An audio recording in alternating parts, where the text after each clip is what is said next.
Hola, hola, un saludo muy especial. Bienvenidos a Sinergia Informativa, un programa que está hecho para personas inteligentes, interesantes y calificadas como usted. Información política y administrativa que sirve, que tiene que ver con nuestras vidas, con nuestro bienestar, finalmente, con la felicidad de todos los colombianos. Las decisiones que toman pensando en el interés y en el bienestar de todos y se toman en los niveles políticos y administrativos, que generalmente es allí donde se toman, pues ojalá vayan pensando en nuestro bienestar, en nuestra felicidad.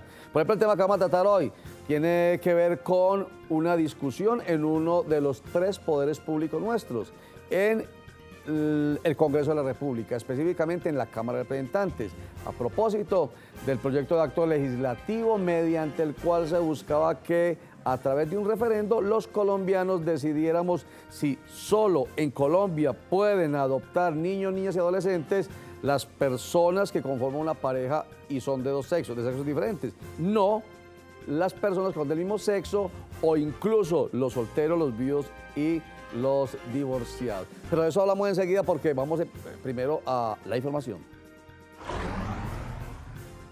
Durante la presentación del libro Los 20 de Así va Antioquia, de los periodistas Javier Velázquez Yepes y Juan Carlos Velázquez Estrada, el gobernador de Antioquia dijo que la seguridad de Medellín, de los 125 municipios de Antioquia y de todos los municipios de Colombia depende de la ciudadanía. Y dijo que el proceso de paz en Colombia, el que está en estos momentos caminando, que es con las FARC, depende de la ciudadanía, que no ni siquiera de la policía, ni del ejército, ni de la fiscalía, ni de ninguna de estas autoridades. ¿Qué quería decir el gobernador? Una cosa muy sencilla, que tenemos que participar, que en la medida en que nos comprometamos con la seguridad, vamos a ser mucho más eficientes los ciudadanos que la misma policía. Y durante este mismo evento realizado en el Instituto para el Desarrollo de Antioquia, IDEA, el alcalde de Medellín, Federico Gutiérrez, dijo que Metro Cable del Picacho va porque va. Es un hecho. Y que va a empezar su construcción en el primer trimestre del año 2019. Y terminemos diciendo que una muy buena noticia para las 124 de 125 municipios de Antioquia es que el gobernador Luis Pérez Gutiérrez ha tomado la decisión de descentralizar a la Secretaría de Agricultura y Desarrollo Rural. Descentralizar, sencillísimo, que se preste asesoría técnica rural a los campesinos, pero allá en cada uno de los municipios. Mejor dicho, que sea el secretario de Agricultura, Jaime Garzón Araque, quien nos explique de manera muy sucinta de qué se trata. Bueno, el señor gobernador, el doctor Luis Pérez Gutiérrez, desde el inicio de este gobierno, Antioquia Piensa en Grande, ha querido por principio descentralizar el departamento. Es un hombre que cree en la descentralización para que los señores alcaldes cumplan efectivamente con la gestión municipal.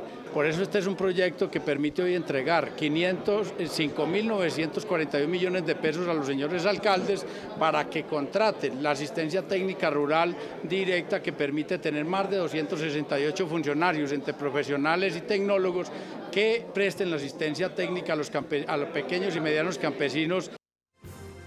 Bueno, y sobre el tema que anuncié al principio, la iniciativa popular, porque es de la gente, al recoger más de 2 millones de firmas, de hacer un referendo para que decidamos los colombianos si deben adoptar las personas, únicamente en Colombia, las personas que conforman una pareja de diferentes sexos. Para ello hemos invitado a Hernando Muñoz Sánchez. Él es el decano de la Facultad de Ciencias Sociales y Humanas de la Universidad de Antioquia. Decano, bienvenido a Sinergia Informativa. Roger, muchas gracias, y gracias a los televidentes por vernos en este programa tan interesante como usted lo presentó. Muchas gracias. Vea, y me encanta que usted esté aquí. Ve, parece la Sociedad del Mutuo Elogio. Es muy interesante, y a mí me encanta que... lo que usted dijo del programa, porque me parece que es para ser ciudadanos felices. Eso es muy importante. Ah, qué bueno. Usted está haciendo énfasis a la presentación que siempre hago. Sí, señor. Ve, que casualmente, vea pues cómo es la vida.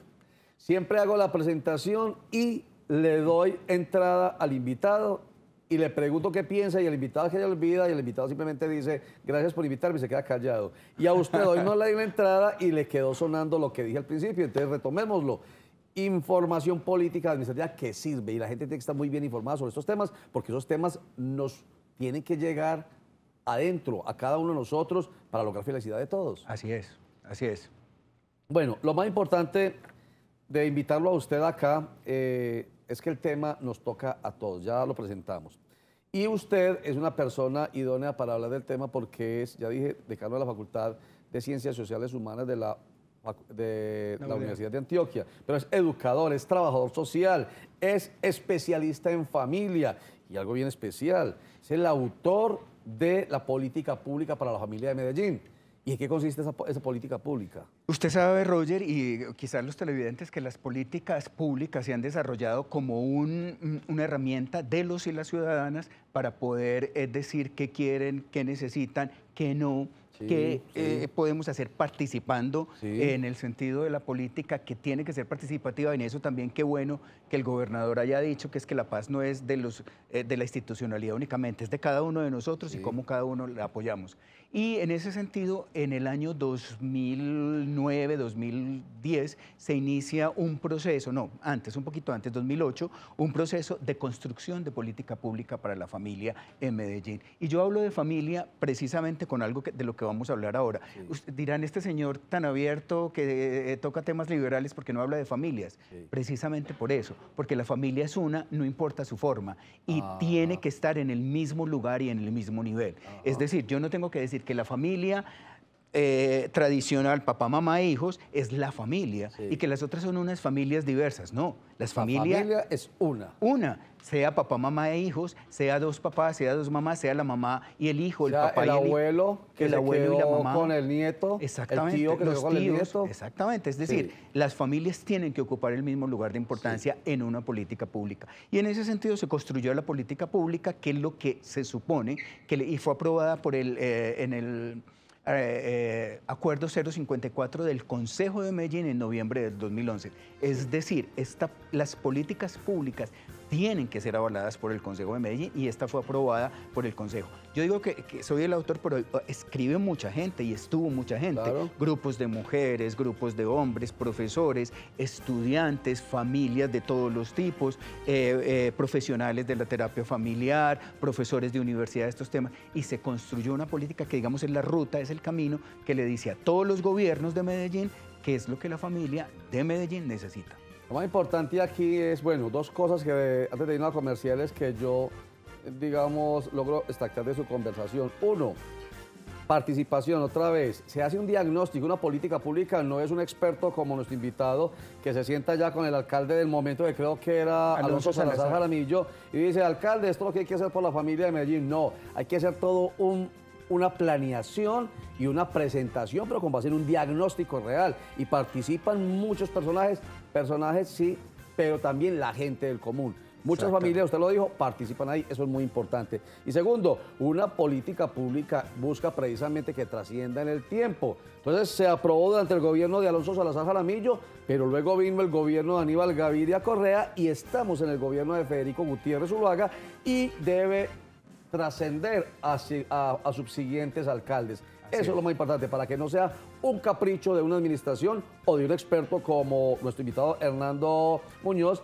sino que se busca que esa política elaborada entre todos sea la que realmente permita que la familia sea la que, como siempre hemos dicho, la que nuclee nuestra sociedad. Exactamente. De eso vamos a hablar enseguida y de lo particular que ya presentamos. Pero primero vamos a unos mensajes, ya regresamos.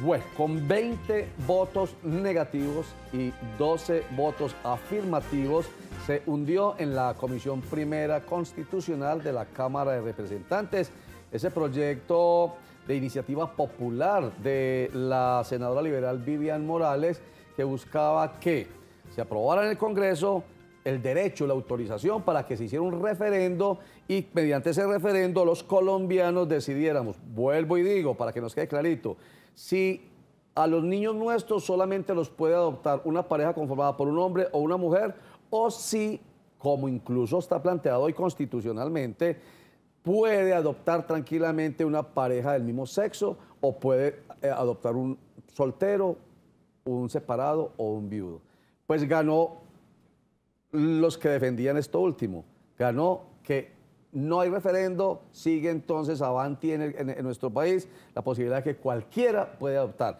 Bueno, lo primero, ¿qué le dejó a usted esa decisión tomada en la Comisión Primera de la Cámara? A mí me dejó un excelente sabor a democracia, un excelente sabor a que es posible que en temas tan difíciles, porque son temas difíciles, puntilludos, seamos capaces de llegar a acuerdos y de argumentar y de poder decir dónde están las mayorías. Y me dejó una cosa muy importante, y es que este país ojalá le quede claro que el asunto de la dignidad humana no se puede mandar a las urnas. El asunto de la dignidad humana no se puede mandar a las urnas. Lo hemos dicho por mucho rato, activistas, personas que hemos trabajado en estos temas. Un tema que es absolutamente respetable. Cuando usted acaba de decir la senadora liberal, y yo, eso me suena como tan difícil, extraño. La senadora liberal promoviendo un referéndum. Que lo haga alguien del Partido Conservador, por ejemplo, o del Centro Democrático. Exactamente, que además felicito de verdad, de corazón, y les agradezco a los señores conservadores, 5 o 4, que votaron diciendo no, porque tenían unos argumentos claros. Es decir, es que uno no puede, no es la ideología, es el tema de los derechos y es el tema de la dignidad del ser humano. Y lo otro es que el asunto no puede seguirse dando en los estrados de decisión del Estado, y la gente que hemos elegido para que esté allá no puede hacer lo que hizo el representante con la Biblia. Es decir, ahí hay unas cosas que ¿Qué hizo con la Biblia? Leyó versículos y dijo que él sobreponía la Biblia a los versículos, la Biblia a la Constitución, perdón, y ahí sí yo creo que estamos en un retroceso brutal. Bueno, pero entonces usted dice, me queda un sabor maravilloso de democracia, pero entonces los que defienden la democracia desde el punto de vista de la participación dicen, pero ¿cómo así? Si lo que se estaba buscando era que se aprobara la posibilidad de un referendo, que es uno de los mecanismos democráticos de participación de nuestra Constitución. El voto, el referendo, el plebiscito, el cabildo abierto, la revocatoria del mandato y los actos legislativos, creo que se llama, iniciativas legislativas, ahí están los 6. Bueno, y entonces eso no es contradictorio, democracia, y no permitió que la gente participara mediante un referendo. Pero lo contradictorio, Roger, es que se ponga un derecho tan esencial para los seres humanos en las urnas, que se tenga que usar un mecanismo de participación de esos para hacerlo. No, totalmente de acuerdo. Es que los mecanismos de participación están para que los ciudadanos hagamos uso de ellos, pero ¿qué se pone en las urnas y qué no se pone? Es decir, la contradicción también es de la senadora Morales. Ella dijo, no pongamos en la urna la pena de muerte para los violadores de los niños, y ahora está diciendo, pongamos en la urna el hecho de que muchos solteros heterosexuales, solteras heterosexuales, viudos, viudas, no hablemos del homosexual si a ella le parece muy anormal. Que a propósito fue valiente en mencionar a su hija, y yo eso se lo reconozco. Ella dice su hija diversa, además que yo entiendo que tiene muy buena relación con la hija. Y diversa quiere decir que es LGBTI, pertenece al lesbiana. La hija de Vivian Morales es una mujer lesbiana que creo que tiene 24 o 25 años y que es totalmente respetable. A mí me da tristeza, yo conocí a Vivian Morales, ella no se acuerda de mí, pero en Bogotá nos conocimos en una iglesia que ella iba. Cuando ella tenía por ahí 19, yo creo que ella y yo tenemos más o menos la misma edad. Ella un poquito mayor que yo, pero nos conocimos en esa época. Ella se fue a París a estudiar y estábamos ahí. Y yo la veía una mujer tan inteligente, tan capaz. Cuando fue fiscal, uno dice, hombre, qué bueno una mujer de fiscal y qué bueno una mujer liberal de fiscal. Yo lo que creo es que ahí hay un asunto que ella está confundiendo, y la respeto profundamente como constitucionalista, pero ella está confundiendo su credo religioso con el actuar en el Congreso de la República. Y yo creo que ahí es lo que está. Yo sí diría que muy diferente a mi apreciación sobre la doctora Vivian Morales es mi apreciación sobre el señor Lucio. Es decir, Carlos Alonso Lucio, quien es su esposo actual, y que además fue, digamos, el promotor de las firmas, más de 2 millones de firmas recogidas para poder empezar todo este proceso que terminó con un no, hundido, mejor dicho, en la Cámara de Representantes. Promotor de las firmas en las iglesias. Y en las iglesias de ellos que fueron pastores. Yo quiero preguntar cuántas de esas, que no son 2.300.000, sino que la registraduría dijo que son 1.700.000 algo. O sea, que lo cumplieron. Pues no Bueno. sé, realmente, pero ¿por qué llevar esto a un referendo cuando es tan esencial de la vida de los seres humanos? Perfecto. Y entonces, para ir a mensajes, usted me hace pensar en lo que en estos días pidió Vivian Morales, senadora liberal, a los pastores cristianos del país, que hicieran ayuno y oración para que este proyecto pasara en la Comisión Primera de la Cámara de Representantes ante la amenaza de lo que finalmente ocurrió, o sea, que se hundiera. Entonces, es bastante paradójico como usted lo plantea, una persona bien formada intelectualmente, con mucha claridad, pero mezclando el tema religioso, que es de mucho respeto, por supuesto, pero aquí, más allá de las creencias, también se dijo en la discusión, un debate que fue de mucha altura, mejor dicho, toda una cátedra de Derecho Constitucional. Se dijo, no mezclemos una cosa con lo otro, lo religioso con lo legislativo, lo constitucional, con nuestras leyes, con lo que debe realmente discutirse allí en las curules del Congreso de la República. Vamos a unos mensajes y ya regresamos, pero antes esta frase, para que cuando regresemos la analicemos con nuestro invitado Hernando Muñoz Sánchez. Las masas humanas más peligrosas son aquellas en cuyas venas ha sido inyectado el veneno del miedo al cambio.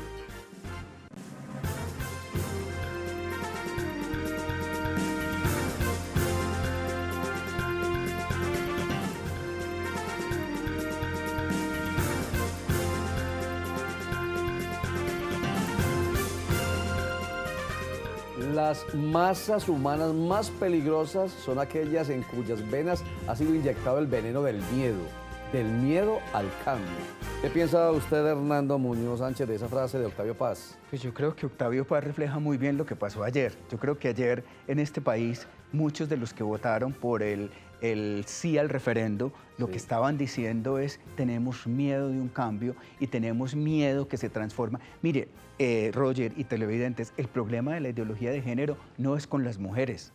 Va más allá. El problema de ideología de género es con la población LGTB y el miedo que se tiene de que si un homosexual es homosexual y lo toca a usted, usted se va a volver homosexual. Es decir, ahí hay un asunto brutal de temerosidad, de miedos, de angustias que se convierte para las personas LGTB en homofobia.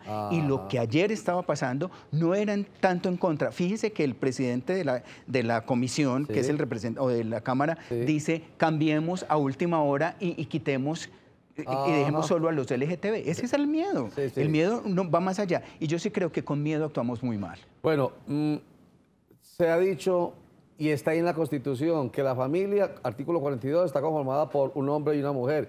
Y de eso se pegan las personas que defendían el sí al referendo. ¿Eso no es de verdad contradictorio con la decisión tomada? No, de ninguna manera, porque es que entonces, ¿qué haríamos entonces el 37% de las familias hoy en Medellín, por hablar solo de Medellín y no de Colombia, que son cabezas madre de familia las que han estado? ¿Qué hacen las mujeres separadas, las mujeres viudas? ¿Qué hacen los hombres viudos? Es decir, yo lo que creo es que, y eso tiene interpretación, ese artículo de la Constitución tiene interpretación, dice por hombre y mujer, no por hombre y una mujer.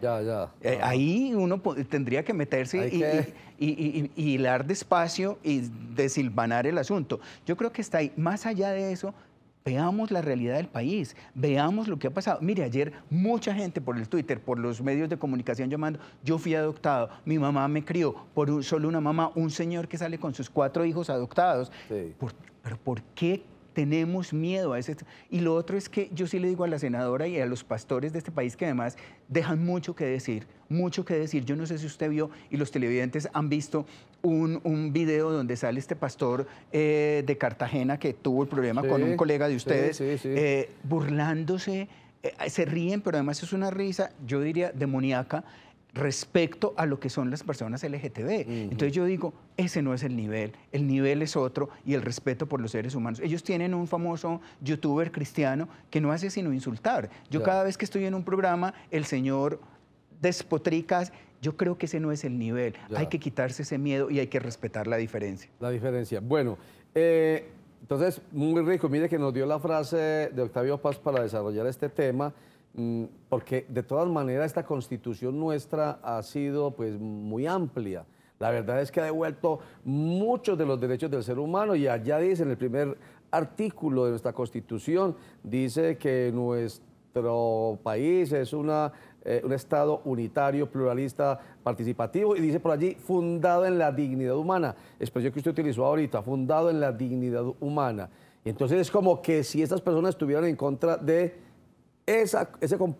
no un comportamiento, esa forma, ¿cómo le dice? ¿Cómo se puede catalogar? La orientación sexual. La orientación sexual, eso, orientación sexual. El ser.